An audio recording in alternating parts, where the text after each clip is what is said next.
بسم اللہ الرحمن الرحیم۔ السلام علیکم ناظرین، کیا آپ کے ذہن میں کبھی یہ سوال آیا ہے کہ حضرت آدم علیہ السلام سے پہلے کی دنیا کیسی تھی؟ کیا یہاں کوئی مخلوق بستی تھی؟ اور یہ دنیا کب شروع ہوئی؟ ہزاروں سال پہلے اللہ تعالیٰ کے کلیم حضرت موسیٰ علیہ السلام نے بھی اللہ تعالیٰ سے یہی سوال کیا تھا اور کہا کہ اے رب العالمین، میں جاننا چاہتا ہوں کہ تو نے یہ دنیا کب بنائی اور اب تک اس زمین میں کتنے اور کیسے کیسے دور گزر چکے ہیں۔ تو اللہ تعالیٰ نے اپنے پیارے محبوب کو وہ باتیں بتائیں جو انسان سن کر دنگ رہ جائے۔ کیا آپ جانتے ہیں کہ زمین پر سب سے پہلے کون سی عجیب و غریب مخلوق بستی تھی؟ جنات کے بادشاہوں کو کتنی دیر تک حکمرانی کا موقع ملا؟ اور وہ کون سا راز تھا جس نے عزازیل کو شیطان بنا دیا؟ اللہ تعالیٰ نے اس کائنات کے رازوں سے پردہ اٹھاتے ہوئے حضرت موسیٰ علیہ السلام کو کیا فرمایا؟ یہ سب کچھ جاننے کے لیے ویڈیو کو آخر تک ضرور دیکھیے گا۔ ایک دن حضرت موسیٰ علیہ السلام اللہ تعالیٰ کی بارگاہ میں عرض کرنے لگے کہ اللہ تعالیٰ، یہ دنیا تو نے کب بنائی ہے، میں یہ جاننا چاہتا ہوں۔ تو اللہ تعالیٰ نے کہا کہ اے موسیٰ، تم میرے دل کے بہت گہرے راز کو جاننا چاہتے ہو، تم اسے راز ہی رہنے دو۔ تو حضرت موسیٰ علیہ السلام بڑے پیار اور عاجزی سے دوبارہ عرض کرنے لگے کہ اے اللہ، تو مالک و خالق ہے، لیکن میں یہ جاننا چاہتا ہوں کہ اس دنیا میں کتنے دور گزر چکے ہیں اور یہ دنیا کب بنی ہے۔ تو پھر اللہ تعالیٰ نے بتایا کہ اے موسیٰ، تو میں نے اس دنیا کو بنانے سے لے کر اب تک لاکھوں سالوں میں 10 دور گزارے ہیں۔ پہلے میں نے زمین کو 50,000 سال تک ویران رکھا اور پھر اسے آباد کیا، اور اگلی مخلوق کو 50,000 سال تک یہاں رکھا۔ تم جانتے ہو وہ مخلوق کیسی تھی؟ ارشاد ہوا کہ وہ گائے بیل جیسی تھی۔ ان کے پاس بہت عقل بھی تھی، لیکن وہ سب کچھ کھاتے پیتے تو تھے لیکن میری عبادت نہیں کرتے تھے۔ لیکن میں نے ساری کائنات کو اپنی عبادت کے لیے ہی بنایا ہے۔ تو جب ان کی نافرمانی حد سے بڑھ گئی تو میں نے ایک پل میں ساری مخلوق کو فنا کر دیا۔ اس کے بعد پھر 50,000 سال تک یہ زمین ویران پڑی رہی۔ پھر اس کے بعد میں نے اس زمین پر دریا بہا دیے اور 50,000 سال تک پانی بہتا رہا، اور پھر میں نے ان دریاؤں کو خشک کرنے کا فیصلہ کیا۔ تو میں نے ایک بہت بڑا جانور پیدا کیا اور اسے حکم دیا کہ اس دریاؤں کا سارا پانی پی لے۔ تو اس جانور نے ایک ہی سانس میں سارے دریا پی لیے۔ تو پھر میں نے اس طاقتور جانور کو مارنے کے لیے ایک ننھی سی مخلوق بھیجی۔ تو وہ چھوٹی سی مخلوق ایک مکھی جیسی تھی۔ اس نے اس جانور کو ڈنگ مارا اور وہ وہیں ہلاک ہو گیا۔ تو اس کے بعد پھر زمین 50,000 سال تک ویران رہی۔ تو پھر میں نے زمین پر نرم پودے جیسے گھاس ایسی پوری زمین پر فصل اگا دی، اور پھر میں نے کچھوؤں کو پیدا کیا اور حکم دیا کہ اس گھاس کو کھا جاؤ، اور ان کچھوے نے سب کچھ کھا لیا۔ جب کام ختم ہوا تو میں نے ان کچھوؤں کو بھی ایک لمحے میں فنا کر دیا۔ اس کے بعد پھر زمین 50,000 سال تک ویران رہی، اور پھر میں نے اس کو دوبارہ آباد کیا، پھر اور مخلوقات بنائی اور پھر ختم کر دی، اور پھر اس کے بعد ایک عجیب دور بنایا۔ تو میں نے اس زمین پر لاکھوں چاندی کے شہر بنائے اور اس شہر میں لاکھوں سونے کے محلات بنائے۔ میں نے ان محلوں کو رائی کے دانوں سے بھر دیا جو شہد سے میٹھے اور برف سے زیادہ سفید تھے۔ پھر میں نے ایک اندھا پرندہ پیدا کیا اور اس کو کہا کہ ان دانوں کو کھائے، اور وہ پرندہ ہر سال ایک ہی دانہ کھاتا تھا۔ اور اسی طرح وقت گزرتا گیا تو پھر میں نے اس کو بھی موت دے دی۔ تو اس کے بعد زمین پھر 50,000 سال تک کے لیے ویران ہو گئی اور پھر دوبارہ 1,000 سال کے لیے آباد کی۔ اور اب زمین پر ایک ایسی مخلوق کی آمد ہونے والی تھی جو کافی حد تک انسانوں سے ملتی جلتی تھی۔ حضرت آدم علیہ السلام کی پیدائش سے بہت پہلے اللہ تعالیٰ نے 2 اہم مخلوقات پیدا کی، جن اور نسناس۔ آپ سوچ رہے ہوں گے کہ یہ جن اور نسناس کیا تھے؟ جن وہ مخلوق تھی جو آگ کے شعلوں سے بنی تھی اور وہ اپنی شکل بدلنے کی طاقت رکھتے تھے، اور نسناس وہ بھی عجیب مخلوق تھی جس کا آدھا جسم انسان جیسا تھا اور آدھا جسم جانور جیسا تھا۔ ان کا سب سے پہلا بادشاہ یا سردار جس کا نام تھنا یا کارتوس تھا، اس کی نسل زمین کے کونے کونے میں پھیل گئی۔ تو جب ان کی نسل پوری دنیا میں پھیل گئی تو اللہ تعالیٰ نے اپنی اطاعت کی کہ آپ کو اللہ تعالیٰ کی عبادت کرنی ہے۔ تو شروع میں وہ سب تو بہت نیک رہے اور اللہ کا حکم مانتے رہے۔ یہ دور کوئی چھوٹا موٹا دور نہیں تھا، بلکہ 26,000 سال تک انہوں نے اس دنیا پر حکومت کی، اور اس کے بعد ان میں بغاوت اور شرارتیں آ گئیں اور انہوں نے اللہ کی نافرمانی شروع کر دی۔ نتیجہ یہ ہوا اور اللہ کا عذاب آیا اور وہ سب فنا ہو کر رہ گئے۔ اللہ تعالیٰ نے ان میں سے جو نیک اور فرما بردار جنات تھے ان کو دنیا میں باقی رکھا، اور ایک نیا بادشاہ بنایا گیا جس کا نام ہل نائک تھا۔ تو ایک بار پھر وہی ہوا، 36,000 سال تک بالکل ٹھیک رہا، اور پھر وہی نافرمانی اور پھر وہی تباہی۔ اور اس کے بعد پھر تیسرا بادشاہ میکا آیا، تو اس کے بعد بھی 36,000 سال بعد قوم بہک گئی اور پھر عذاب آیا۔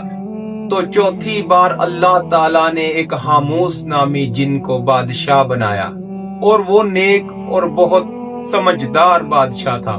اس نے اپنی قوم کو بہت نیکی کی دعوت دی اور برائی سے روکا۔ جب تک حاموس زندہ رہا تو امن رہا، اور جیسے ہی حاموس کا انتقال ہوا تو جنات نے زمین پر وہ ادھم مچایا اس کی مثال ہی نہیں ملتی۔ قتل و غارت عام ہو گئی اور اللہ کے قانون کا مذاق اڑایا جانے لگا۔ تو اللہ نے انہیں سدھرنے کا موقع دیا، یہاں تک کہ ایک اور دور 96,000 سال تک ان کو موقع دیا گیا، لیکن وہ نہ سدھرے۔ تو پھر اللہ کے قہر کا وقت آیا، تو اللہ نے آسمان سے فرشتوں کی ایک فوج زمین پر اتاری۔ تو حکم یہ ملا کہ تمام باغی اور گستاخ جنوں کو ختم کر دیا جائے، اور جو نابالغ ہیں ان کو قید کر لیا جائے۔ تو فرشتوں نے ایسا ہی کیا، تمام نافرمان جنوں کو قتل کر دیا، اور جو سمجھدار نہیں تھے، بچے تھے، ان کو قید کر لیا، اور وہی بچے سمندر کے جزیروں کے اندر جو چھپ گئے تھے وہی بچے تھے۔ اور ان نابالغ قیدیوں میں ایک عزازیل نام کا جن بھی تھا۔ یہ وہی عزازیل ہے جس کو ہم آج شیطان یا ابلیس کے نام سے جانتے ہیں، لیکن دوستو اس وقت وہ شیطان نہیں تھا، اور وہ فرشتوں کے ساتھ آسمان پر چلا گیا، اور آسمان پر جا کر اس نے اللہ کی اتنی عبادت کی کہ فرشتے بھی حیران رہ گئے۔ اس سے پہلے یہ زمین پر بھی تنہائی پسند تھا اور برے لوگوں سے دور رہتا تھا۔ تو اس کی عبادت دیکھ کر اللہ تعالیٰ سے فرشتوں نے درخواست کی کہ اے اللہ، یہ جن بہت فرما بردار اور عبادت گزار ہے، اس کو پہلے آسمان پر آنے کی اجازت دے دی جائے۔ تو اللہ تعالیٰ نے اجازت دے دی، اور وہاں بھی اس نے خوب عبادت کی اور کمال کر دی۔ پھر دوسرے آسمان کے فرشتوں نے اس کو مانگ لیا، پھر تیسرے، اسی طرح 7 آسمان تک وہ عبادت گزار چلا گیا۔ تو عبادت کرتے کرتے اس کا مقام اتنا بڑھ گیا کہ اللہ تعالیٰ نے اس کو فرشتوں کا استاد بنا دیا۔ سوچئے ذرا، آگ سے بنا ہوا ایک جن نور سے بنے ہوئے فرشتوں کو درس دینے لگا اور اس کے نیچے یاقوت کا منبر بچھایا جاتا۔ ہزاروں فرشتے اس کی آواز سننے آتے۔ وہ بڑی شان و شوکت سے رہنے لگا، اور اس عزازیل پر وہ وقت تھا جب وہ بلندی کی آخری حد تک تھا۔ اس کو نہیں معلوم تھا کہ ایک بہت بڑا امتحان اس پر آنے والا ہے۔ تو پھر اللہ نے زمین پر ایک نئی مخلوق انسان پیدا کرنے کا سوچ لیا۔ تو دوستو، ہم نے دیکھا کہ عزازیل یعنی کہ ابلیس نے اس وقت 7ویں آسمان تک کتنا بڑا رتبہ حاصل کر لیا تھا۔ وہ بڑی شان و شوکت سے اللہ تعالی کی عبادت کرتا اور فرشتوں کو درس دینے میں مصروف رہتا۔ یہ تو حالات آسمان پر تھے، اور آپ جانتے ہیں اس وقت زمین پر کیا ہو رہا تھا۔ تو چلیے جانتے ہیں۔ جو جنات فرشتوں کے خوف سے سمندروں کے جزیروں میں چھپ گئے تھے، وہ جنات آہستہ آہستہ باہر نکلنے لگے اور دوبارہ زمین کو آباد کرنے لگے۔ اور وہ سب باغی جنات تھے، اور ان کی نئی نسل بھی باغی ہی تھی۔ اور زمین ایک بار پھر نافرمانیوں اور بے گناہ کی موت کا گھر بن گئی۔ اور ادھر آسمان پر فرشتے یہ سب دیکھ کر افسوس کرتے اور آپس میں باتیں کرتے تھے۔ تو عزازیل نے جب یہ سب دیکھا تو اس کے دل میں ایک خیال آیا۔ اس نے سوچا کہ اگر زمین پر جا کر یہ ساری نافرمانی میں ختم کر دوں کہ اللہ کے ہاں میرا رتبہ اور بڑھ جائے گا اور اللہ مجھ سے بہت خوش ہوگا۔ اور یہ سوچ کر وہ اللہ کی بارگاہ میں حاضر ہوا اور کہا کہ میں چاہتا ہوں کہ میں زمین پر جاؤں اور یہ جو قتل و غارت ہے اس کو روکوں۔ تو اللہ نے اجازت دے دی۔ تو عزازیل فرشتوں کا لشکر لے کر زمین پر پہنچا۔ تو اس کے آنے کی خبر سن کر زمین پر ہلچل مچ گئی، اور وہ جنات مقابلے کے لیے تیار ہو گئے۔ اور ان میں کچھ نیک اور اچھے جن بھی تھے جو عزازیل کے پاس آ گئے اور اس سے کہا کہ ہم ان کی نافرمانیوں سے بہت تنگ آ گئے ہیں، لیکن ان کی اکثریت کے سامنے ہماری کوئی نہیں چلتی۔ تو عزازیل نے ان نیک جنوں میں سے ایک جن کو، جس کا نام سہلوب بن ولادت تھا، ان باغیوں کے پاس بھیجا تاکہ وہ ان کو سمجھائے اور واپس آنے کا پیغام دے۔ لیکن ان نافرمانوں نے بے دردی سے اس کو قتل کر دیا۔ عزازیل کو پہلے جن کے قتل کی خبر نہ ہوئی، اور کچھ دن بعد اس نے دوسرے ایک نیک جن کو ان کے پاس بھیجا، اور پھر اس کے بعد وہ بھی واپس نہ آیا اور وہ بھی مارا گیا۔ تو عزازیل نے کچھ دن بعد تیسرا جن بھیجا اور وہ بھی واپس نہ آیا۔ پھر عزازیل نے چوتھا یوسف بن قاسم نام کے جن کو بھیجا گیا، اور اس نے عزازیل کا پیغام پہنچایا، اور نافرمان اور باغیوں جن نے اسے بھی مارنے کی کوشش کی، اور وہ کسی طرح چھپ چھپا کے اپنی جان بچا کر بھاگ نکلا اور واپس عزازیل کے پاس پہنچ گیا۔ اور اس نے ساری داستان بتائی اور بتایا کہ پہلے 3 جنوں کو بھی انہوں نے قتل کر دیا ہے، اور میں بڑی مشکل سے اپنی جان بچا کر آپ کے پاس واپس آیا ہوں۔ تو یہ سن کر عزازیل جو آگ سے بنا تھا وہ آگ بگولا ہو گیا، اور اس نے اللہ کی بارگاہ میں عرض کی، اگر حکم ہو تو میں ان سب کو جڑ سے ختم کر دوں۔ تو اور عزازیل کو اجازت مل گئی، اور عزازیل نے ایک فرشتوں کا بہت بڑا لشکر لیا اور تمام نافرمان جنوں کو قتل کر ڈالا۔ اور عزازیل نے تمام نافرمان جنوں کو قتل کر ڈالا، اور جو باقی رہ گئے، اور زمین پر صرف اللہ کے فرما بردار جن باقی رہ گئے۔ نافرمانوں کو قتل کرنے کے بعد خود عزازیل نے زمین کی حکومت سنبھال لی۔ اس کے راج اور کامیابی نے اس کے اندر غرور پیدا کر دیا، اور وہ غرور سے کہنے لگا کہ اس زمین اور آسمان میں مجھ سے زیادہ علم والا کوئی نہیں ہے اور نہ کوئی ہو سکتا ہے۔ اور غرور میں آ کر کہا کہ اور اگر اللہ نے مجھے اس سلطنت سے ہٹا کر کسی اور کو میرے مخالفت پر کھڑا کرنا چاہا تو میں اس کی مخالفت کروں گا اور اس کو میں قبول نہیں کروں گا۔ اور وہ تکبر میں کبھی آسمان پر جاتا، کبھی زمین پر آتا۔ وہ فرشتوں کی محفلوں میں بیٹھ کر اپنے کارنامے اور فضائل بیان کرتا، کیونکہ وہ فرشتوں کا استاد تھا، اس لیے سب فرشتے اس کی باتیں سنتے اور سمجھتے تھے۔ لیکن دوستو، عزازیل کا اس کا غرور ہی اس کا زوال بننے والا تھا۔ وہ نہیں جانتا تھا کہ جس کی حکومت کو وہ چیلنج کر رہا ہے اس کی طرف سے زمین پر ایک نیا خلیفہ آنے والا ہے۔ تو اسی دوران فرشتوں کی نظر اللہ کے ایک لوہے قلم پر پڑی، اور اس میں لکھا ہوا تھا کہ ان قریب اللہ کا ایک بہت قریبی مقرب رد کیا جائے گا اور ابدی لعنت کا نشانہ بنے گا۔ اور فرشتے یہ پڑھ کر غمگین واپس آئے اور عزازیل کو کہا، اور عزازیل نے کہا، گھبراؤ نہیں، یہ بات ہم سب کے لیے نہیں ہے، یہ تو میں نے بہت پہلے پڑھا ہے، یہ کسی اور کے لیے ہے۔ اور فرشتوں کو سکون نہ ملا، اور انہوں نے عزازیل سے کہا کہ آپ دعا کریں اور ہم آمین کہیں گے کہ اللہ ہم سب کو اس عذاب سے بچائے۔ تو عزازیل نے دعا کی کہ اے اللہ، ان فرشتوں کو اس لعنت سے بچا، اور اپنے لیے دعا ہی نہیں کی۔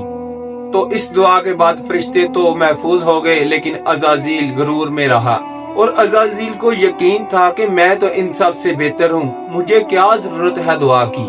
لیکن اسے پتا نہیں تھا کہ اس بددعا کا وہی نشانہ بننے والا ہے۔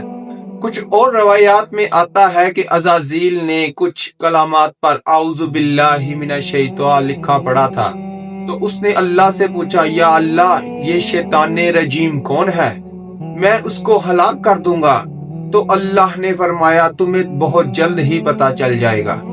تو اس کے باوجود عزازیل نے ہر سجدے میں یہی کہا، جو بھی اللہ کی نافرمانی کرے اس کے اوپر اللہ کی لعنت ہو۔ تو اسی وقت کائنات کو حیران کر دینے والا اعلان ہوا۔ اللہ نے فرمایا کہ میں زمین پر اپنا ایک خلیفہ بنانے والا ہوں، اور اللہ نے فرمایا اس کا جسم مٹی سے بنایا جائے گا، اور اس کی نسل میں سے نبی، رسول اور انبیاء کرام پیدا ہوں گے۔ تو یہ سن کر عزازیل بھڑک اٹھا، اس کا غرور آسمان کو چھونے لگا۔ خلافت یعنی کہ خلیفہ بننے کے لیے مجھ سے بہتر کون ہو سکتا ہے، جسے میری جگہ دی جا رہی ہے، اور وہ مٹی سے بنایا جائے گا۔ میں آگ سے بنا ہوں اور وہ مٹی سے بنایا جائے گا، وہ مجھ سے افضل کیسے ہو سکتا ہے؟ تو فرشتوں نے بھی عرض کیا، لیکن فرشتوں کا سوال عاجزانہ انداز میں تھا کہ اے اللہ، تو ایسی مخلوق بنانا چاہتا ہے جو زمین پر فساد اور خون بہائیں گے اور تیری نافرمانی کریں گے؟ ہم تیری عبادت کے لیے کھڑے ہیں۔ تو اللہ تعالیٰ نے کہا، جو میں جانتا ہوں وہ تم نہیں جانتے۔ یہ سن کر فرشتے اپنی جرت پر شرمندہ ہو گئے اور استغفر اللہ پڑھنے لگے، کیونکہ وہ جانتے تھے وہ اللہ کے علم کو نہیں جان سکتے۔ اور دوسری طرف عزازیل اپنے غرور اور نافرمانی کرتا رہا، وہ کہتا رہا، میں بہتر ہوں، میں بہتر ہوں، اور غرور میں وہ پڑا رہا۔ اور وہ فرشتوں کا استاد ہونے کے باوجود اللہ کی رحمت سے مایوس ہو گیا، اور پھر وہی عزازیل اپنے تکبر کی وجہ سے شیطان بنا، اور شیطان سے ابلیس، اور ہمیشہ ہمیشہ کے لیے اللہ کی درگاہ سے راندائے درگاہ کر دیا گیا۔